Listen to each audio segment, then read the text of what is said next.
Radio City Podcast. Radio City Podcast. Radio Cityயில் Positivity Podcast with Music Director Gibran. Hi, this is Gibran here. நீங்க சில பேரை கவனிச்சிங்கன்னா வந்த கொஞ்ச நாள்ல பயங்கர சக்சஸ்ஃபுல்லா இருப்பாங்க. இந்த ஊரு உலகமே அவங்கள கொண்டாடும். ஆனா கொஞ்ச நாள் ஆனதுக்கு அப்புறம் அதே ஆளுங்க எங்க போனாங்கன்னு கூட தெரியாது. இந்த உலகமும் அவங்கள மறந்துடும். இது ஏன் நடக்குது அப்படின்னு என்ன புரிய வச்ச கதை இது. ஒரு ஊர்ல ஒரு மரம் வெட்டுறவன் இருந்தான். அவன் அங்க புதுசா வந்த முதலாளி கிட்ட போய் வேலை கேட்டிருக்கான். அவரும் இவனை பார்த்துட்டு அவனுக்கு வேலை போட்டு கொடுத்துருக்காரு. நாம ஒரு முதலாளி கிட்ட புதுசா வேலைக்கு சேர்ந்திருக்கோம், அவரை எப்படியாவது இம்ப்ரெஸ் பண்ணணும், நம்மளோட முழு திறமையும் காட்டணும் அப்படின்னு அந்த மரம் வெட்டுறவனும் முடிவு பண்ணியிருக்கான். முதல் நாள் காட்டுக்கு போய் மரம் வெட்டியிருக்கான். பயங்கர ஆர்வமா எனர்ஜியோட 18 மரத்தை வெட்டியிருக்கான்.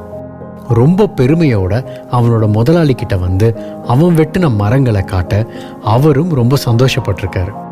அடுத்த நாளும் மரம் வெட்ட போயிருக்கான்.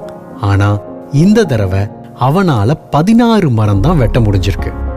அவனுக்குள்ள ஒரே டவுட், நமக்கு நேத்து இருந்த எனர்ஜி இன்னைக்கு கொஞ்சம் கூட குறையல, ஆனா ஏன் நேத்தை விட இன்னைக்கு 2 மரம் கம்மியா வெட்டியிருக்கோம் அப்படின்னு யோசிச்சுட்டு முதலாளி கிட்ட வந்து தான் வெட்டிட்டு வந்த மரத்தை கொடுத்துருக்கான். முதலாளி எதுவும் சொல்லாம இருந்திருக்காரு. அதுக்கு அடுத்த நாள் இவன் மரம் வெட்ட போயிருக்கான். ஆனா இன்னைக்கு அவனால 13 மரம் தான் வெட்ட முடிஞ்சது. அவனுக்கு ஒரு மாதிரி குழப்பமாவே இருந்திருக்கு. என்னடா வேலைக்கு சேர்ந்த அன்னைக்கு 18 மரம் வெட்டணும், அடுத்த நாள் 16 மரம் தான் வெட்ட முடிஞ்சது, இப்போ இன்னைக்கு நம்மளால 13 மரம் தான் வெட்ட முடிஞ்சது. முதலாளி நம்மளை வேலைக்கு வச்சுப்பாரா மாட்டாரா அப்படின்னு யோசிச்சுக்கிட்டே வந்து அவர்கிட்ட சொல்லியிருக்கான். முதலாளி, முதல் நாளில் இருந்து ஆர்வத்தோடையும் எனர்ஜியோடையும் தான் நான் ஒவ்வொரு நாளும் இருக்கேன். அது கொஞ்சம் கூட கம்மியாகல. ஆனா ஏன்னு தெரியல, நாளுக்கு நாள் நான் வெட்டிட்டு வர்ற மரத்தோட அளவு குறைஞ்சுக்கிட்டே இருக்கு. எனக்கு என்ன பண்றதுனே புரியல அப்படின்னு சொல்லியிருக்கான். அதை கேட்ட முதலாளி சிரிச்சுக்கிட்டே சொல்லியிருக்காரு, நீ சொல்றதெல்லாம் சரிதான், ஆனா நீ கடைசியா உன்னோட கோடாலிய என்னைக்கு சாணம் பிடிச்சு கூர்மையாக்கின அப்படின்னு கேட்டிருக்காரு. அதை யோசிச்சவன் வேலை பார்க்கறதுல மும்முரமா இருந்ததுனால கூர்த்திட்டவே இல்லை, ரொம்ப நாள் ஆச்சு அப்படின்னு சொல்ல கேட்ட முதலாளி, முதல்ல உன் கோடாலிய போய் கூர்த்திட்டு மத்ததெல்லாம் தானா சரியாகும் அப்படின்னு சொல்லியிருக்காரு. இதுதாங்க, ஒருத்தங்க முதல்ல அவங்க துறைக்குள்ள வரும்போது பயங்கரமா அவங்கள பட்டத்தீட்டி வச்சிருப்பாங்க. அது எந்த ஃபீல்டா இருந்தாலும் சரி.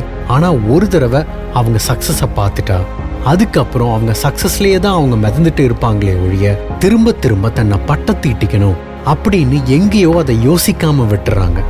நீங்க எந்த துறையில் இருந்தாலும் அந்த துறைக்கு தேவையான தகுதிகளை உங்களுக்குள்ள வளர்த்துக்கிட்டே தான் இருக்கணும். நாம ஜெயிச்சிட்டோம், சக்சஸ்க்கான ஃபார்முலாவை கண்டுபிடிச்சிட்டேன் அப்படின்னு நீங்க நினைச்சீங்கன்னா நல்லா புரிஞ்சுக்கோங்க, உங்க வளர்ச்சிக்கான ஃபுல் ஸ்டாப்பை நீங்களே வைக்கிறீங்கன்னு அர்த்தம். கற்றது கைமண் அளவு, கல்லாதது உலகளவுன்னு சொல்லுவாங்க.